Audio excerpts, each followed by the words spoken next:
Hello? What? The Elden Ring DLC has a release date? What? Miyazaki gave an interview and revealed more?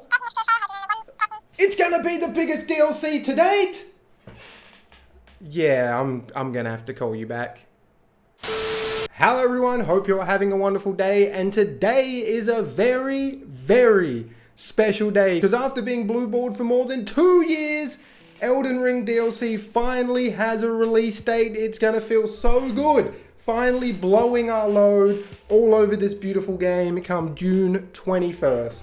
How about that for some sick imagery at the start of the video? I'm sure by now every man and his dog has seen the Elden Ring DLC trailer. If you haven't, what the hell are you doing? You living under a rock, bro? And to be honest, it's a pretty banging trailer. They ticked all the boxes. They showed gameplay, they showed bosses, they showed new weapons. What more do you want? Now, Miyazaki recently did an interview with EuroGamer. I'm assuming they're waiting until they obviously post the DLC trailer before they release that interview. And we're going to be discussing everything that he said that was actually important. None of the bullshit. So first thing we do know about the DLC is it is going to be about Miquella Malenia's brother. And now we know there's another sibling in the mix in the DLC called Mesmer. Now it is to be expected because this is Elden Ring, Fromsoft's biggest title, but this DLC is going to be the biggest DLC/expansion that Fromsoft has ever done. So this is very exciting. The DLC is going to take place in a brand new area, much larger than Limgrave, the first starting area we had in Elden Ring. Now again, take this with a pinch of salt, because Miyazaki also said before the base game came out that it was going to take us 40 hours to beat the game, and I guarantee you, most people, including me, myself, spent way more than 40 hours, if not more like 100 hours until we actually beat the game, because there was just that much content to explore, and we're all enjoying ourselves. So again, take the map size with a grain of salt. I guarantee it's going to be a hell of a lot bigger than we expect. And although we are getting a fresh new area, it is still going to follow the same format that we had in the base game. So we're still going to have big open fields, plenty of NPCs and interesting things to interact with. There's still going to be the legacy dungeons, which are arguably my favorite part of the base game. The legacy dungeons were amazing. And then they've also stated that they want to expand on the legacy dungeons, which I'm all for. There was definitely some of the bigger legacy dungeons where you just felt like you were just getting lost. And I love the feeling of getting lost and then you pop out somewhere that you didn't start at and then you're just even more lost. That is somehow the best feeling. I don't know why. I know some people might not enjoy getting lost, but I definitely do. Now there is also going to be over 10 new bosses in the DLC, which is actually really good. That might sound like a low number, but that is actually a decent number, especially we get like, say we get like 14 new bosses. They say more than 10. They obviously don't want to spoil too much, but say for instance we get like 14 bosses. 14 new bosses. That is really good. That is really, really good. You're probably going to expect to see some of those repeated, as well as some old bosses maybe returning in different forms with different elements, different moves. But either way, more than 10 new bosses is actually really good to see. And this is an interesting one. It really got me excited, but it's also just blowing my mind that they're adding in 8 new weapon categories into the DLC for Elden Ring. That's insane. I literally cannot think of 8 new weapon types to add into the game. When you look at the trailer, you can sort of see there's going to be some kind of like monk kick move.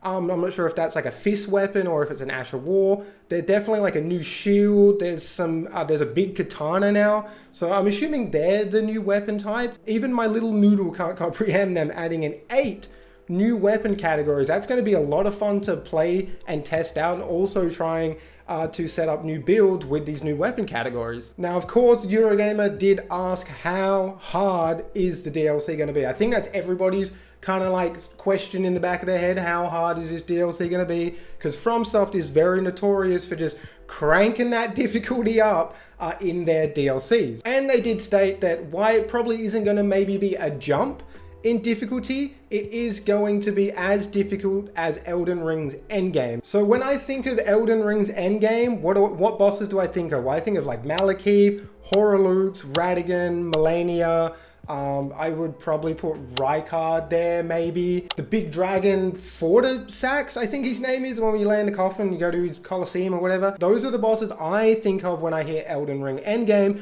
So if the DLC is going to be following that kind of difficulty level, I think the DLC is definitely going to be a decent challenge. And it might actually put a lot of people off, especially if you're just constantly facing a tough opponent after tough opponent after tough opponent. And why they were focusing on all these challenging encounters, they still want the players to have all the necessary tools and feel like they can approach any kind of boss however they want. So it's still good that they're still going that formula, so you're not going to get to a boss and you can't use magic really well because he stops you from using magic or something like that. It's not going to be like that. You're still going to have all the tools available to you to tackle any boss how you seem fit. Also, in the interview, Miyazaki stated that fields and dungeons are going to be more seamlessly interconnected.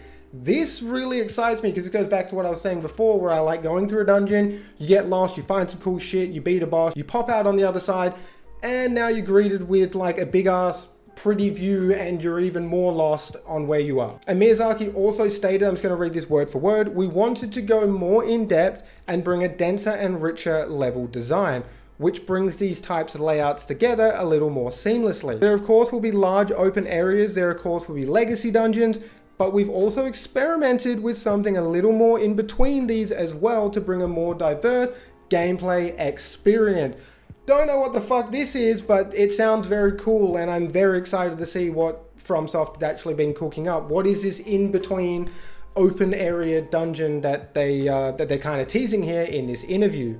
Either way, like I said before, back to my previous point, I love stuff like this, getting lost in the dungeon, popping out on the other side, being even more lost. And then last but not least, the poison swamps are returning for everyone that missed them. Yes, the poison swamps are coming back in the DLC. Miyazaki did state that. And he also made a little joke saying that when he was doing the base game, he realized one thing, that he just likes making poison swamps in games. Any FromSoft game that doesn't have a poison swamp in it, Sekiro, Bloodborne, Dark Souls 1, Dark Souls 3, or I think Dark Souls 2, the man just likes putting poison in a swamp and making you traverse through it. I mean, what a great bloke. And that is basically it. That is all the important stuff I feel like you guys need to know that was said in that interview. A lot of stuff was revealed besides just the DLC trailer itself, which is just got everybody excited. I know the Elden Ring subreddit's been spawned into a frenzy. People are posting shit like crazy. It's awesome to see. I absolutely love the Elden Ring community. It's got to be one of the best communities out there. So it does seem like we're all drowning in hype and we're not asking any lifeguard to come and save us. Just let us float all the way to June 21st so we can play the Elden Ring DLC. That's all we want. Appreciate all the love and support as always, guys. And until next time, stay safe. Peace out.